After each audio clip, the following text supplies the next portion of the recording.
Okay, my name is Kelundra Smith, and I am a theater critic, arts journalist, and storyteller. I'm the managing editor of American Theater Magazine, which is the only magazine in the country that offers comprehensive coverage of off-Broadway, off-Broadway, and regional theater across America. And I'm so happy to be here with you all today for this How to Change the Game panel. Before I introduce these incredibly talented, lovely people to my right, I just want to put us in place a little bit. Part of what appealed to me about this panel and the name of it is that, for me, Black media professionals have been changing the game since before we called the media the media.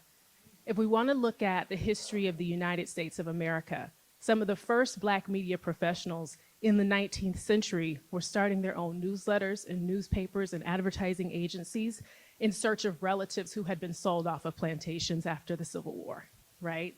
And then when we move into the 20th century, we see a flourish of Black advertising agencies, PR firms, newspapers, magazines, all aimed at telling stories about social justice, civil rights, and advocating for people whose voices have not been heard. So to have these game changers to my right is an honor. And also, we stand on the shoulders of so many people whose names are not taught, but who we know have done the same thing. So I just want to put us in place there for a moment. Yeah? All right. That part. So on today's panel, I have three extraordinary game changers. I'm going to start with Akoto Ofori-Atta, who is the co-founder and chief audience officer of Capital B, which we have Capital B in Atlanta, yes. And it is a local and national news organization reporting for Black communities. Before Capital B, she lent her talents to The Trace, The Root, Essence Magazine, and in 2015, she completed a John S. Knight Journalism Fellowship at Stanford University, where she focused on issues surrounding diversity and the Black press. She was also selected as a 2019-2020 Emerging Leader for the Institute of Nonprofit News. So that is Akoto Ofori-Atta.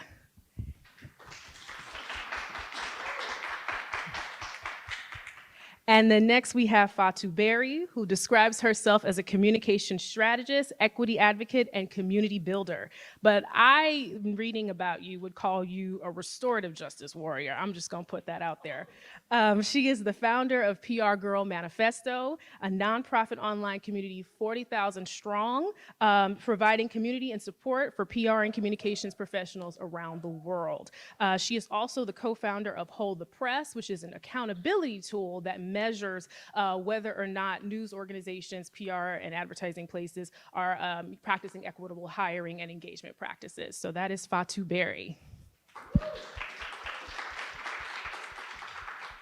And then last but not least, we have Chris Hope, who is true to his name. I had the chance to meet you at dinner last night, and I feel the hope.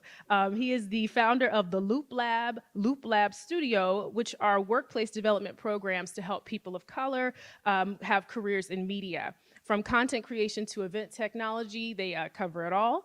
He's also the founder of the DEI consultancy company, Equity Intelligence, and he has pioneered initiatives that foster innovation, creativity, and equity in media and production and education. And he is an instructor right here at BU. So, yay.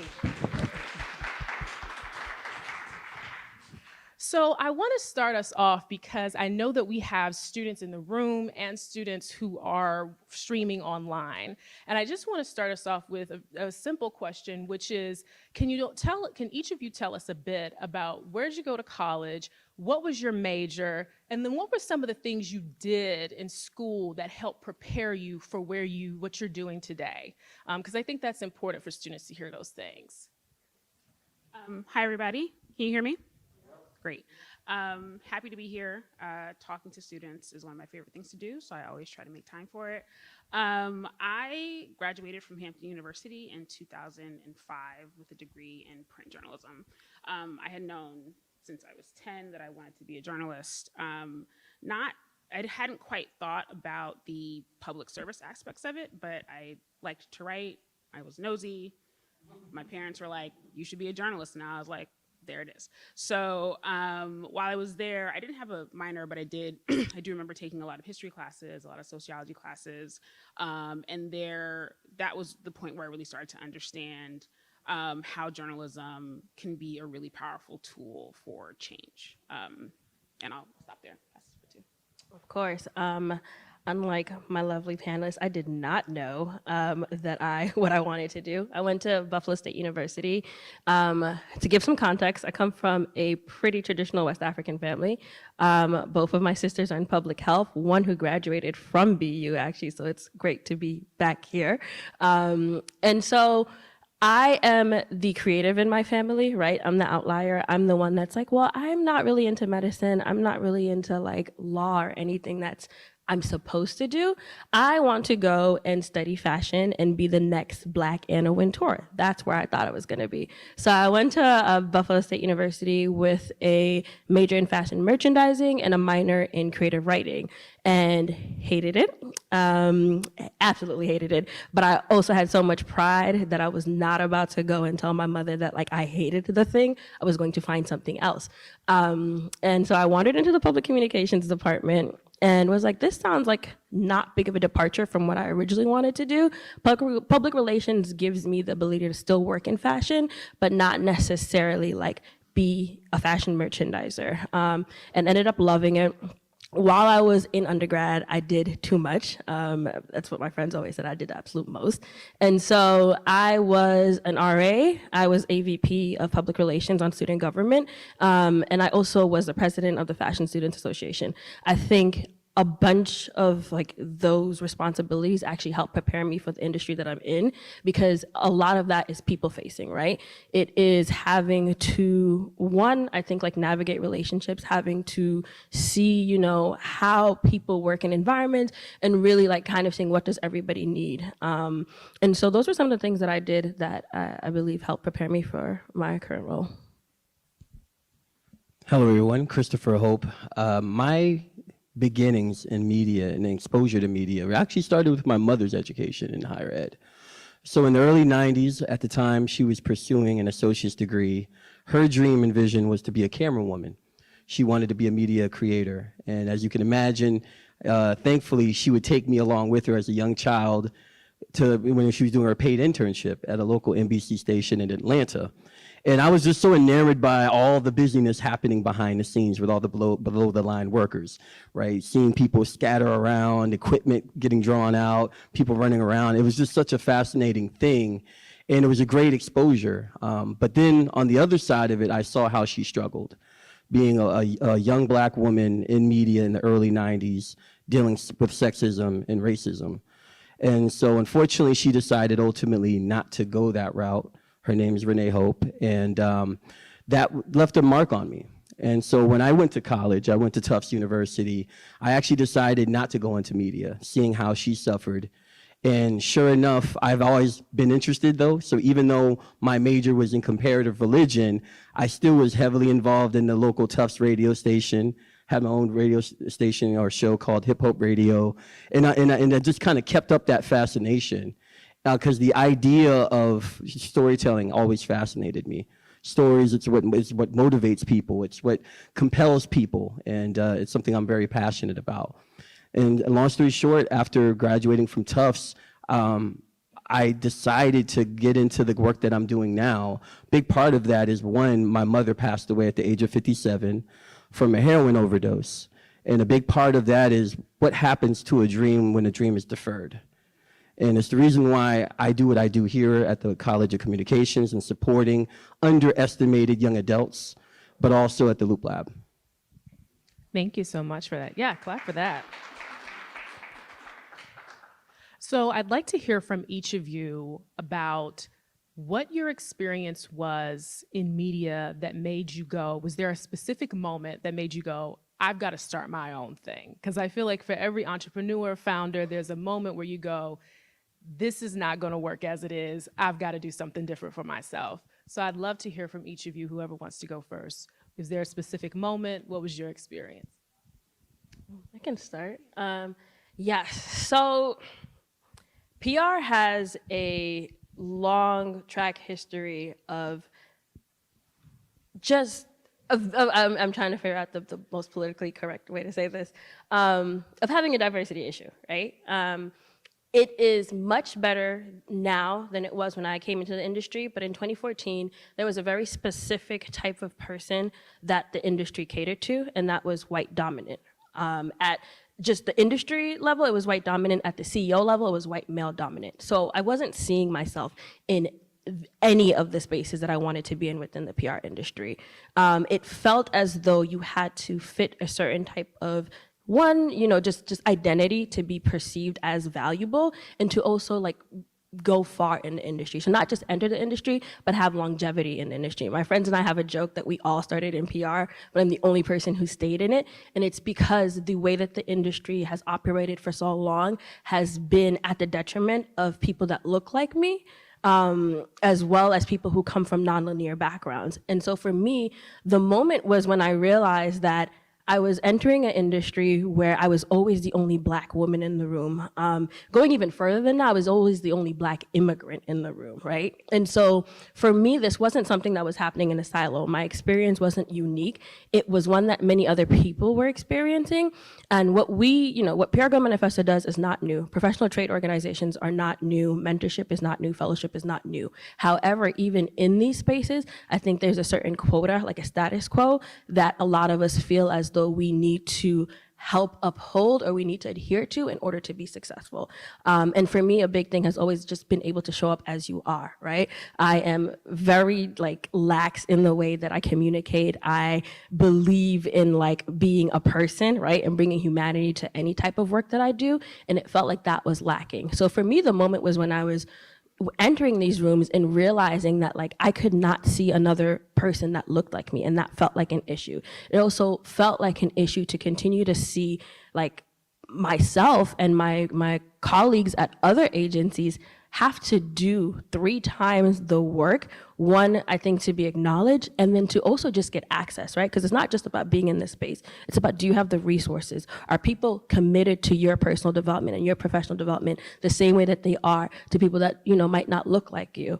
And so honestly, the platform really started as an opportunity to make all of that more accessible, right? If I'm in these rooms, if friends are in these rooms, and these are the things that we're picking up, and we know that this information is reserved for a specific type of group, why are we not making that information more accessible to everybody, right? I think that for the most part, knowledge should be free. My background requires me to think of the collective, right? If anybody is from an immigrant background, that we take care of each other. The person to the right to you, the person to the left of you, that person is your responsibility. And so that for me, was the moment, realizing that yes, there was community, but it didn't feel like it was a community that was a collective, and it didn't feel as though there was a space where the information and the mentorship wasn't transactional, where no, I'm just giving you the information because I believe you should have it. I'm giving you the opportunity because I believe we all inherently deserve to have this information, versus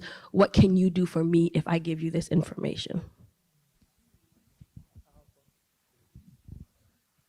Thank you for sharing.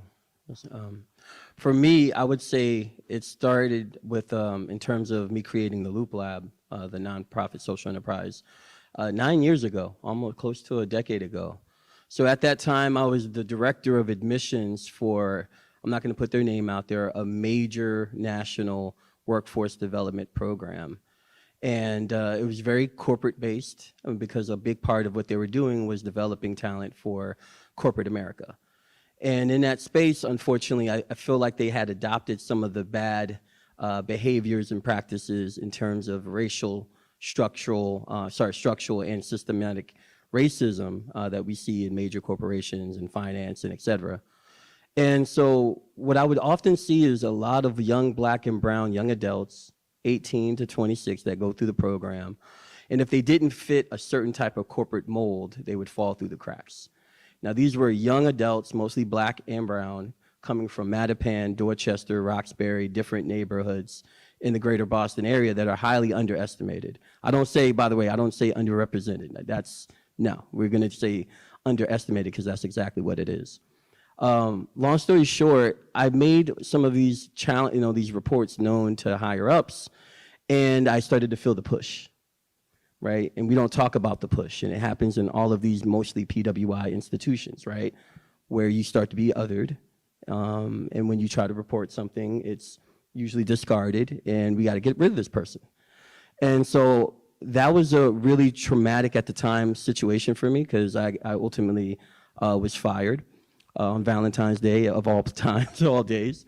But that was also the greatest part of, very greatest moment of my life, because it put me into a space where I took the resignation package, or the package they gave me, and I had several months to think about what it is that I really want to do with my life. Right? Okay, this is something I invested time, energy, talent into. It didn't work out. What's the next step? And sure enough, having a passion for young people has always been something that's been embedded in me. So I spent the next several months that summer and that year going to all the different neighborhoods and really just getting information from them, talking to young people, whether it was in the basketball courts in Mattapan, or even here in Cambridge, or here other places in Boston, while they were smoking marijuana on the park benches, wherever, and actually trying to find out, like, if you had a blank check, what kind of skills would you want to learn? What kind of opportunities would you want to see in your community, in your neighborhood? And the two major themes that came up consistently were people wanted to see greater creative outlets for themselves, and two, people wanted to see more economic opportunities for them and their families. And so based on those two major themes, those really became the seedlings for the Loop Lab, in terms of how can we create greater opportunities for Black and brown young people in our communities and get them job opportunities, but also empower them to be entrepreneurs, providing financial education, providing education around being a business owner and what it's like to be a W-2 contractor. And so all of those things really came from that experience. And I teach my students all the time that the pathway to success is not always linear, right? All because you may have been in one way in a certain point doesn't necessarily mean you'll end up that way, and that's okay. So I try to also encourage them in that kind of way. Yeah, thank you. For me, the moment was 2020. I feel like June 2020 specifically is a shorthand for all of us for like a really, really terrible time. And I was at the top of the newsroom at The Trace, which is a single issue news organization covering gun violence. It's all we do. It's the only beat that we cover. I had been there for 5 years. So what was happening at that time, right? COVID in March, we start to see the numbers and see how it's disproportionately impacting Black people. Then we have the George Floyd protests, Breonna Taylor protests. And then we're in the middle of a really contentious election cycle in which we started to understand the ways that misinformation and disinformation were really impacting the ways that people were becoming civically engaged. And I was at The Trace covering an issue that also impacts Black people disproportionately. And I was just tired. I was like, I was in a newsroom where I was, well supported, where, there was white leadership who had, good intentions. And I thought, I could stay here. And also at that time, all news organizations, there was a bit of a media reckoning. I don't know if this was also happening in PR and other places, but there was a reckoning of like, how are we gonna, come to grips with the ways that we have been complicit in all the things that are happening. And at that time, you saw things like, let's capitalize Black in the AP style book. Let's appoint a bunch of DEI officials. Let's do all these things. And for me, it was like, well, the real issue is like, who are we doing this work for, right? Like, when we are in the middle of all of these crises, who needs information the most? And what happens in journalism quite often is we are doing work about problems and about issues. You see big news organizations fly into Flint when there's a crisis and, do really good reporting, but they're doing that reporting for other audiences, right? What are you doing for the Black people in Flint who actually need access to water? So in 2020, I'd also been, The Trace is a national news organization, but I'd also been, through me leading partnerships, collaborations there, had also really been in touch with a lot of local newsrooms and leaders of local newsrooms across the country who are really doing innovative work and really thinking about that question of information needs. It's one thing to do a big Pulitzer Prize winning package on criminal justice, right? It's another thing to give a formerly incarcerated person all the information they need to navigate life after that, right? And that kind of work was extremely important to us. And then also just sort of like mainstream media generally misunderstanding Black experiences and Black life. And so I was frustrated. I sent an unsavory text to a group chat that included a really close friend of mine who was the senior vice president and editor-in-chief at Vox.com. I feel like I have to say VOX, not FOX.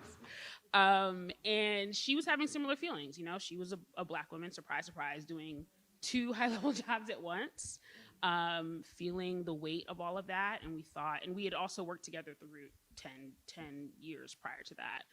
And at the time thought, you know, maybe one day we can do our own thing.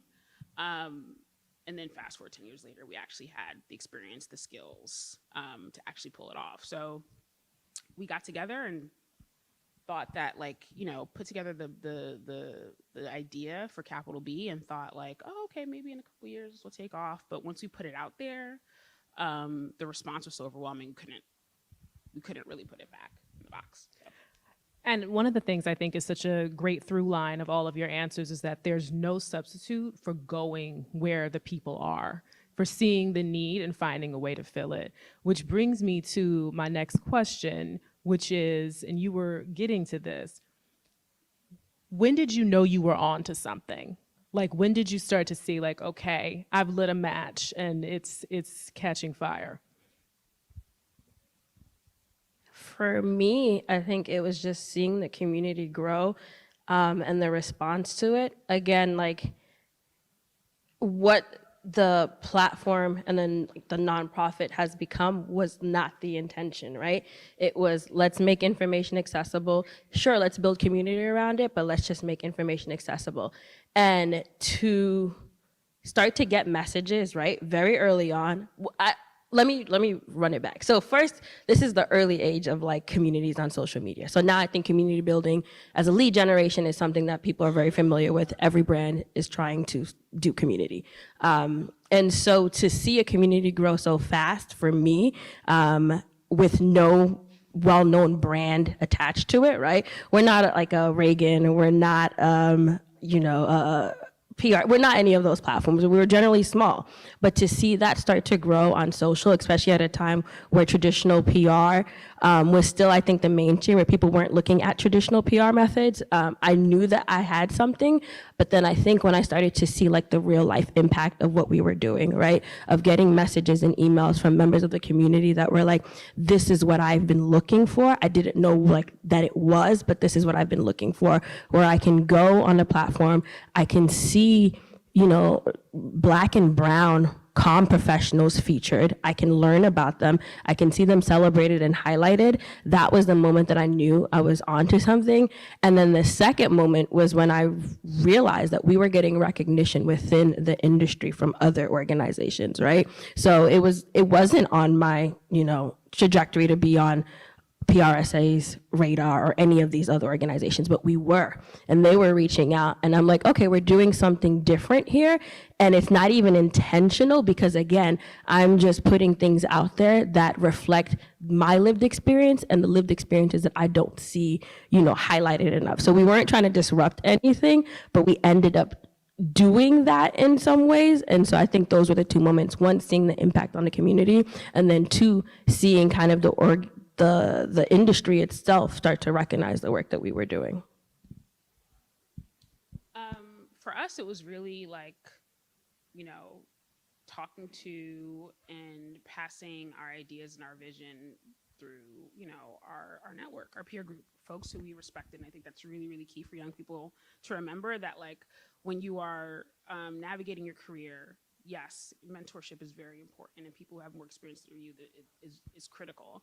There is also a layer of the people who are coming up with you, who are around you, who, you know, understand the same things that you understand or are grappling with the same things, who can really help sort of propel you forward as you're trying to accomplish things. And so, you know, the people that we respected were like, yes, yes, yes, this is a thing that's needed. And the second thing is we raised quite a bit of money pretty quickly.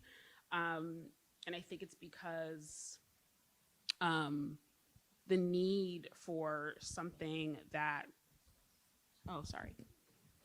the need for something that really started to correct these narratives and like explicitly serve Black people was just very obvious to folks who fund this kind of work in nonprofit news. So I'd say those are the things that made us realize that we were onto something.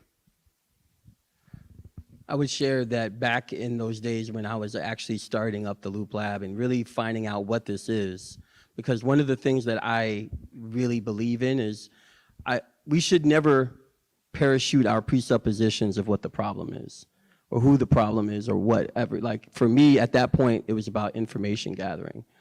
And after interviewing over 200 young adults, I was able to have enough information to say, okay, there's something here. And where folks felt like they were participants. They weren't feeling like I was parachuting a solution or what this was. I didn't know what this was. If anything, it evolved, and it evolved naturally. It was a movement because other young adults were involved, wanting to go to the city hall with me and other things. And then the movement ultimately became an institution. Just because of other people, partners believing in what it is that we're doing at the Loop Lab.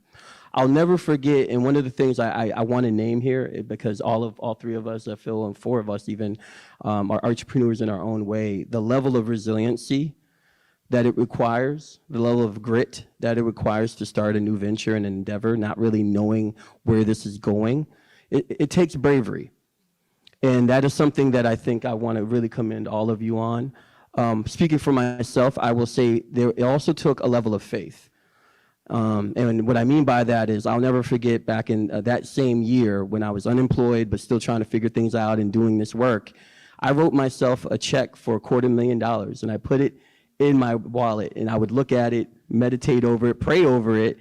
And sure enough, at that time I was getting information and I finally had an idea or vision based on what people were telling me they wanted in terms of the Loop Lab. I applied for a grant. And guess how much money I got that same year? $250,000. And within 6 months, I was able to raise $500,000.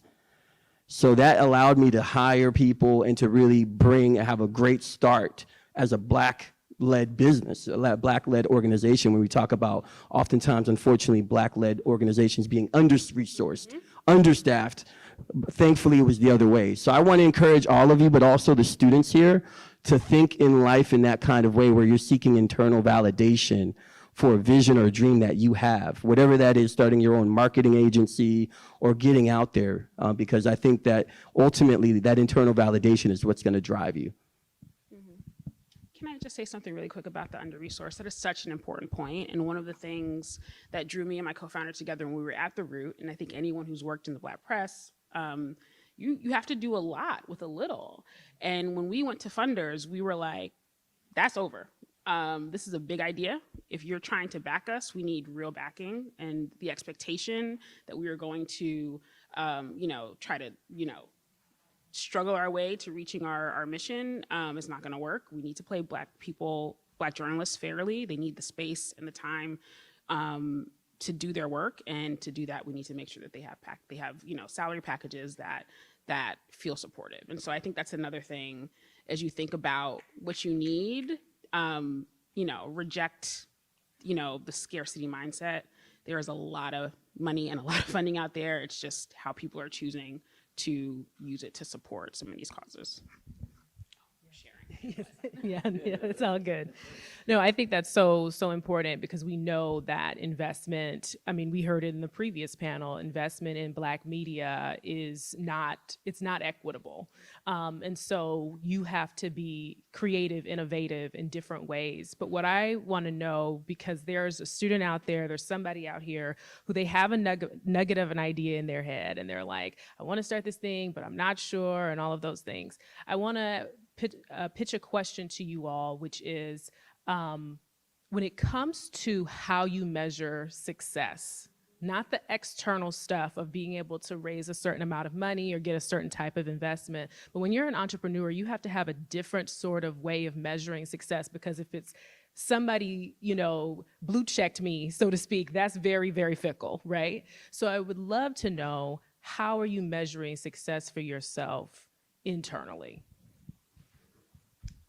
Did I make impact? I think, is it for me? Is it for me? It's really easy to get wrapped up in the external things, especially I think the spaces that we're in, right? Just a byproduct of it is like having to enter this thought leadership position, or to also like people have to like you as much as they like the brand. For someone like me who prefers to be behind the scenes, who doesn't always like, I think, do well in public situations, like that's a struggle, right? So I have to figure out how to measure success for myself on if I impacted people, right? Like maybe I'm not getting put on the awards. Maybe not everybody knows about like the work that we're doing, but do the people that need to know, do the people that need to see the work, are they being impacted? And that's the biggest thing for me. Even if I help one person, I know that that one person is better off after engaging with the work that we do than they were before. And I think for me, that's a measure of success. Like, is there impact? I think influence is one thing, but are we helping the people that we say we are helping? And if it's a yes, then that's success. Ditto. It's the impact, right? You know, in nonprofit news, in my sphere of the world, you know, you have to measure your impact. That's just part of the process. And so it really is about like what kind of work are we producing and how is it helping people? Do we put life-changing or life-saving information in somebody's hands? What are the signals that tell us that? How many people are relying on us for information? How are our journalists making sure that the stories that they are working on are stories that are responsive to the needs of the communities and the residents we're serving? So it's really about connecting the work and thinking about the work every day. And I think as a leader, you know, there's just so much you have to do. I did not expect in my first year to be having to like talk to lawyers and deal with the IRS and like, you know, all this stuff that just it just comes with having to co-found an organization. But finding time and space to really think about the work and how it's living out there is really key. The Loop Lab, there's the quantitative aspect of it. So how many students are we graduating successfully? How many of them are actually working in the field? We have to measure how much money were they making before they entered the program versus after they after they've been in the program. 6 months after they've been in the program, 2 years after, right? Because we want to track their trajectory financially. The other piece that I will say is qualitatively. It's a pleasure to go to different events that happen in Greater Boston and to actively run into an alumni who's working a gig. So like I was at an event at a different university, and sure enough, one of our alumni, he was doing the video, and another alumni was actually doing the sound.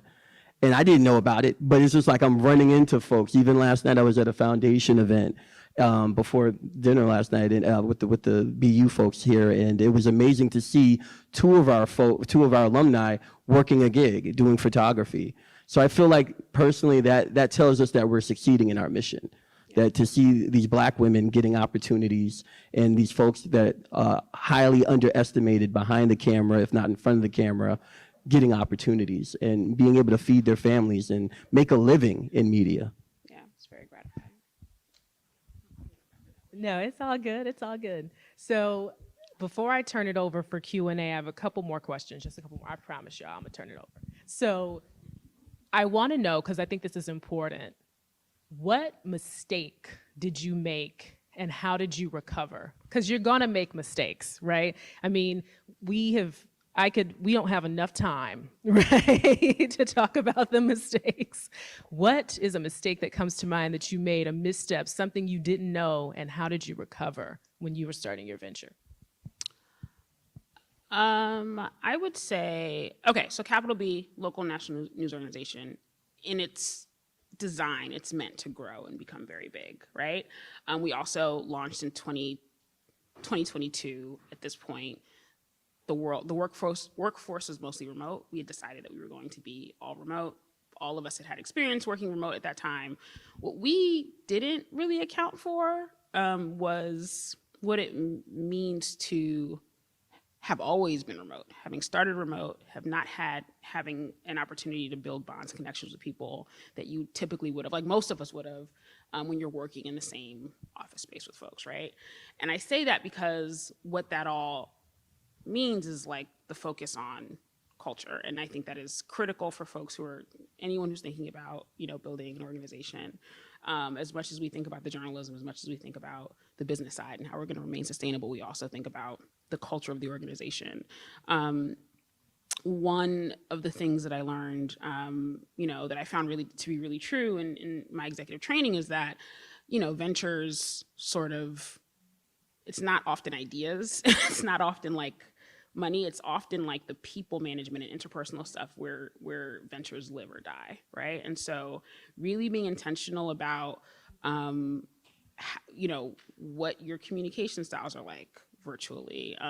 How are we gonna build in more FaceTime, even though we're all remote? Because I think, particularly when you're a new organization and you're dealing with some, or working with, early career journalists or early career folks, I found that there's really nothing that can really replace that face-to-face time and that sort of stripping away of having to guess, what this means, or, you put a period on the end of that sentence in Slack, like, were you giving me an attitude? Like all that stuff. So you strip that away and really get some quality and valuable interactions with folks. So I will say that is one thing that we underestimated. And I think that I know that we did an engagement survey with our employees and they're happy with our culture, but I do think we can do and have work to do a lot better.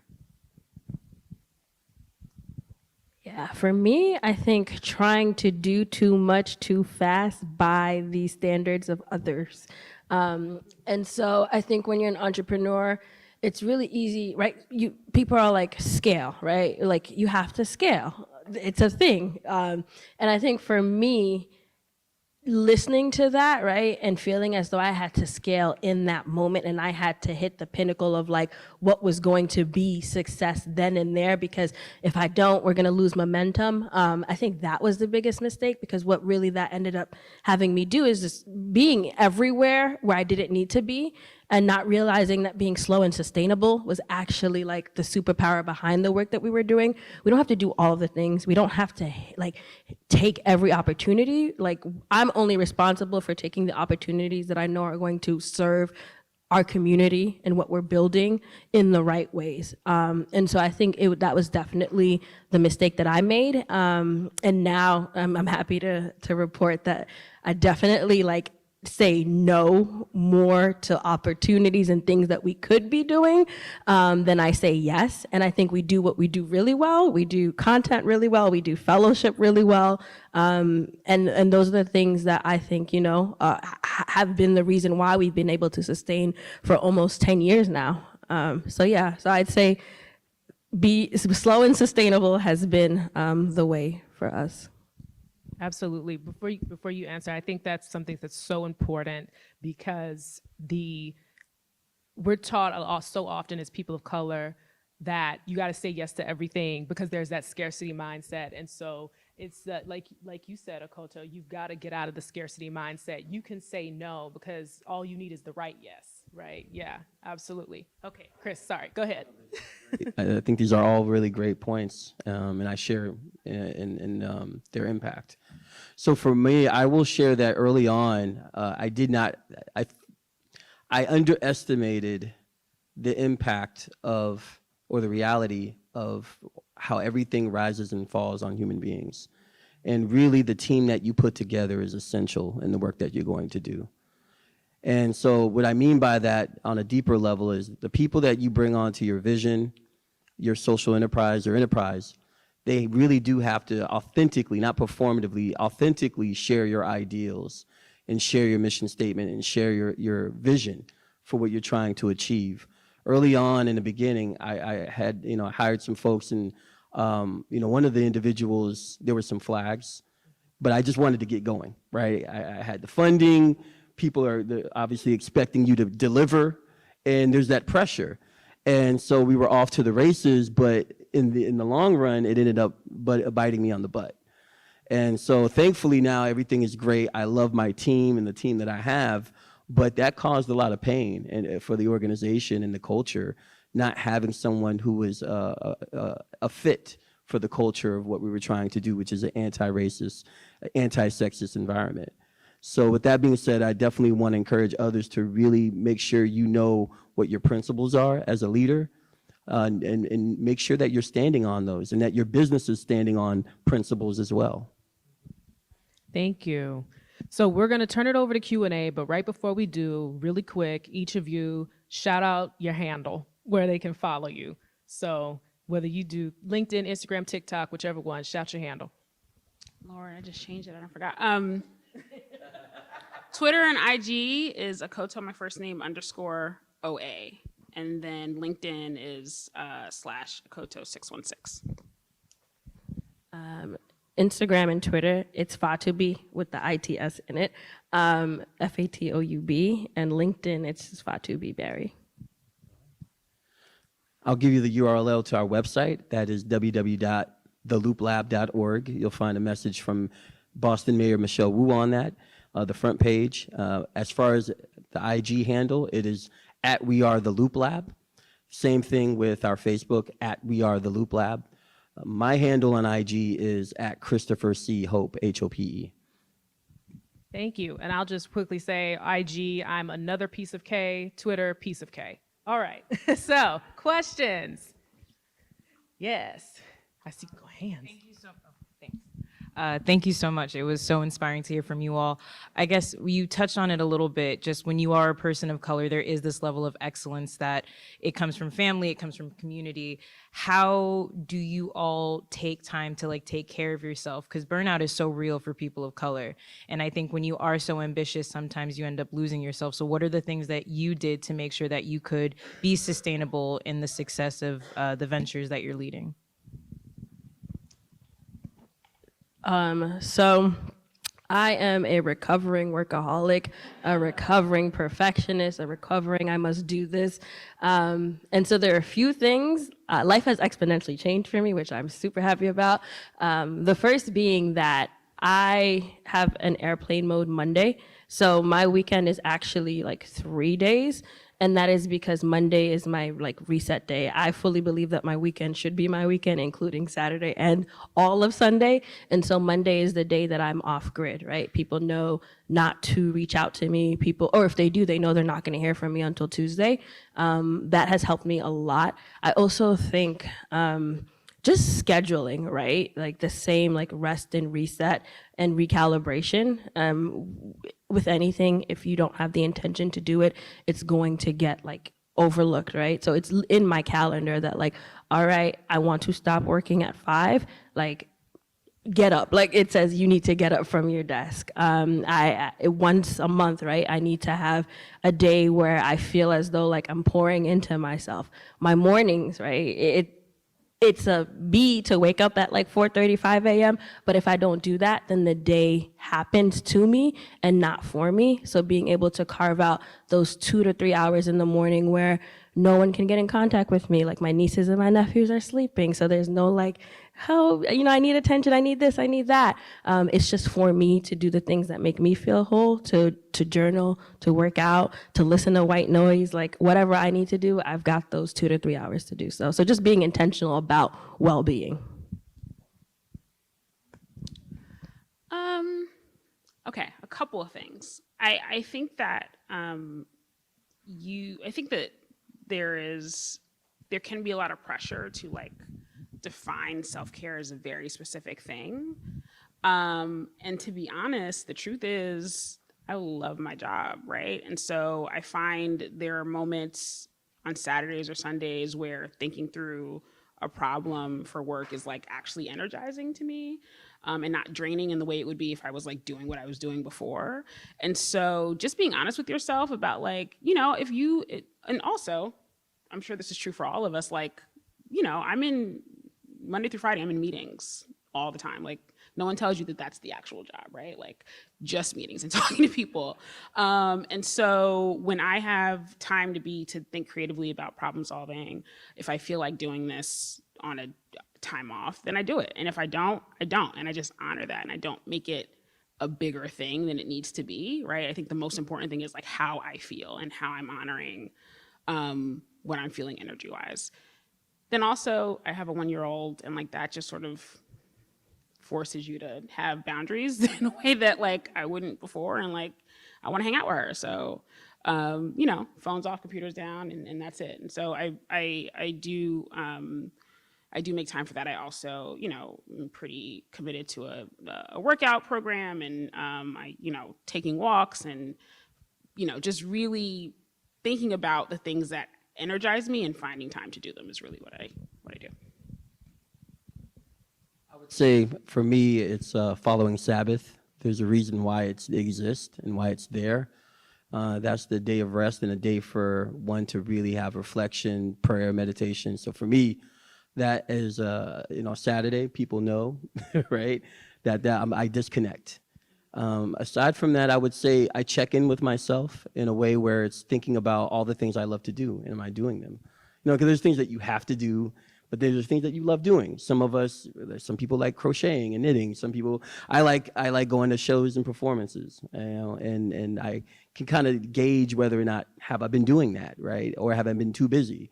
I enjoy making beats. I actually am very creative, so I like to produce stuff. You know, have I been able to get into the lab and do some things, or have I been too busy? So I feel like, okay, if that part of me is suffering in some kind of way, that's when I check in with myself and say I need to make some adjustments, maybe. I want to hear one of those beats though. Right. Yeah, that's the surprise that's coming later. Okay. Yes. Hi, this question is for Akoto. My name is Sherry Williams, and I teach race and representation classes in the journalism division at American University. And I use capital B stories a lot in classes as really good examples of inclusive and intersectional storytelling.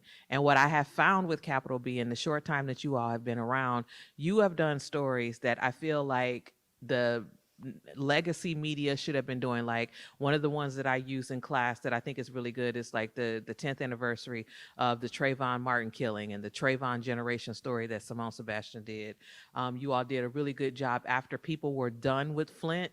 You all went to Benton Harbor, Michigan, where I was born, and Jackson, Mississippi, where I went to school, and you did all these stories about water crises in these historically Black and mostly Black cities.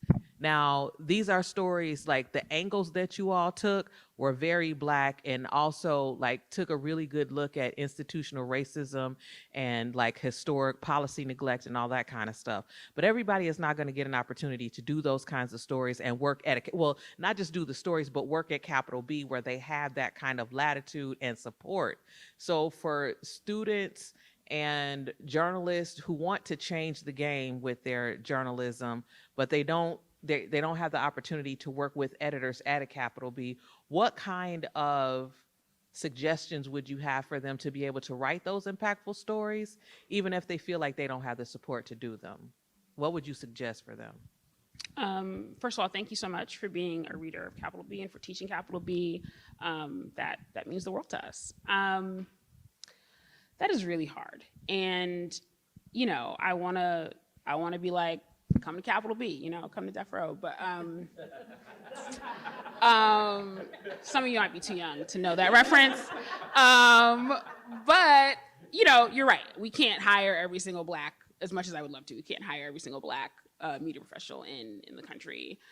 And so one of the things that Capital B in our local newsrooms, one of the things that we do is that we don't rely on our own curiosities and like impulses to do our stories, right? Which is a thing that journalists are good at. We're trained to do it. I am not at all saying that is not a thing that should never happen in the industry, but what's been missing is getting our cues from the folks that we're actually trying to serve, right? And so we have community engagement editors in our local newsrooms whose only job is to make sure that, like, essentially that we have our ear to the streets and that we're listening to, like, people's concerns, and not even just like dire stuff, but just like curiosities, questions, and bringing that back into our newsroom, making sure that's informing our journalism. And I think that one of the things you can do to combat that is for journalists to just really be committed to that work, right? To say, I'm going to not just rely on like the thing that I'm seeing and the way that I'm interpreting it, but let me spend some time out in this neighborhood and let me talk to the, you know, the advocates and the leaders and the pastors and the, you know, and the students. And then I bring back to my editor, hey, look, I've been to here, and here. This is a thing, this is a story, and I think that this, you know, community would really benefit from understanding more about this.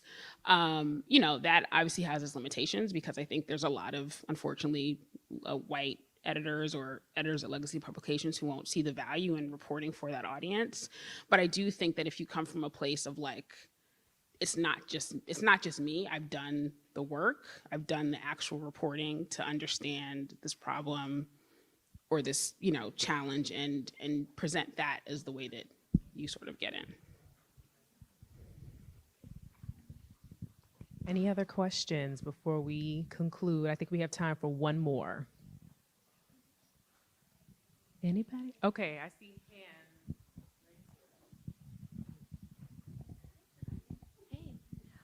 Hi, I'm Deidre. I'm a student here. I'm a graduate student for journalism, and I am interested, like, in the future, to do like an entrepreneur thing, like make my own like newspaper, maybe similar to Capital B, but also want to help youth in my community and my hometown with media too. So I would love to know what your advice would be for me as I'm in school. What experiences should I be getting to really prepare me for that entrepreneurial life?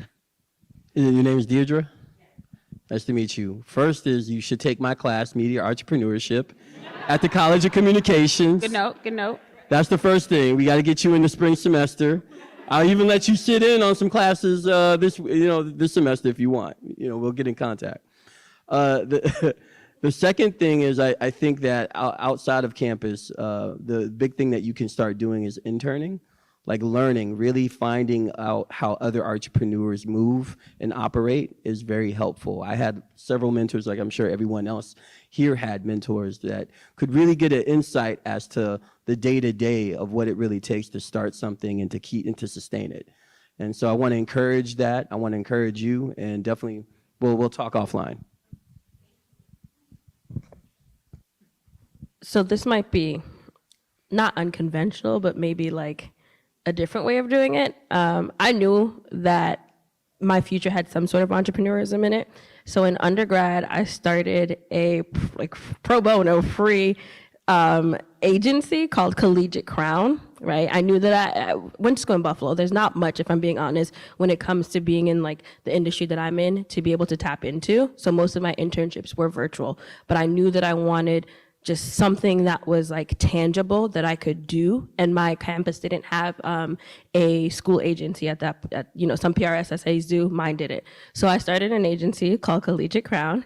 Everything that I was learning in my comm classes, I was then applying to student-founded businesses, right? You know, we all have the artists, the creatives on campus who are either starting fashion brands or like who have their own like, zines, like things like that. And I was doing their PR for them.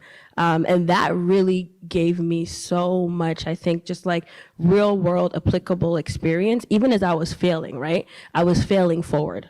Things that I was doing wrong, I was able to learn from them because I had this business, right? It wasn't registered, it wasn't an LLC, it wasn't, by all means, it was not a legit business, but it gave me the experience I needed. It gave me, I think, just insight also to what I would want to do in the future, right? So knowing that like I have a passion for helping small businesses, I have a passion for helping Black-led businesses and brands, that all came out of like that one experience. And so I'd really say like, start something, it might not be again, conventional to start something and not know, but like start it, like really play. I think in anything, until you're in it, like you could get all the mentorship in the world, you could read all of the books, but until you're actually doing the thing and having that experience and learning from it, you know, you're not gonna fully know what it entails. So do it. If you fail, if it doesn't work out, like at least you're leaving that experience with more insight, right? And more relationships than you would have, you know, just not doing anything. Yeah, I'll say agree to all that. And 3 things. You do touch on business and revenue models and stuff in your entrepreneurship class, right? Okay, yeah, so that's good. So definitely take his class because the business part is very important. I would also say that I think that when people are thinking about the kind of business they want to have, they're often thinking about their own interests. It's really, really important to look at the landscape and understand the gap. And if there's a gap, if the thing that you're interested in, you find that it's actually true, no one's doing it, absolutely pursue it. But really understanding who else is in the market and what people need and making sure you're addressing that gap is going to be hugely beneficial. And the last thing I'll say is going back to some of the people management stuff that we were touching on. At Stanford, there was a class that they affectionately called Touchy-Feely, which was just about like people management and emotions and feelings. And like, you know, it's one of the most popular classes in the business school there because, again, underscoring like if you're trying to be an entrepreneur, finding people, collaborating with those people and managing those people is huge. I can't overstate how huge it is. So if you have an opportunity just to understand, at least early on, you know, before I was getting started, if I had taken a class like that or had some exposure to that, I think that would have been hugely beneficial. So that's my piece of advice. Emotional intelligence is real. That's Massive. That's huge. Yes. I will, as we part and we end, I do want to encourage you to check out also, in addition to everything we've shared, the Build Lab.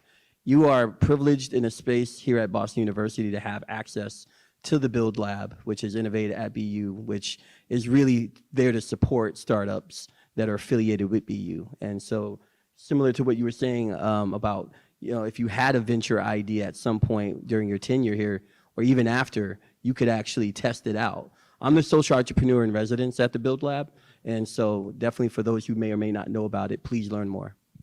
All right, so Deidre's gonna talk to Chris. We know that. Okay, so so in conclusion, we know that the way you change the game is you go out, you talk to people, you identify a need, you get your business together so that you can get started in filling it, and you stay relationship oriented. Yeah. All right. Thank you all. Yes, thank you. All right, thank you all so much. I'll take you over to All right, we are going to take a 10-minute break. We'll be back at 11:45 for the next panel.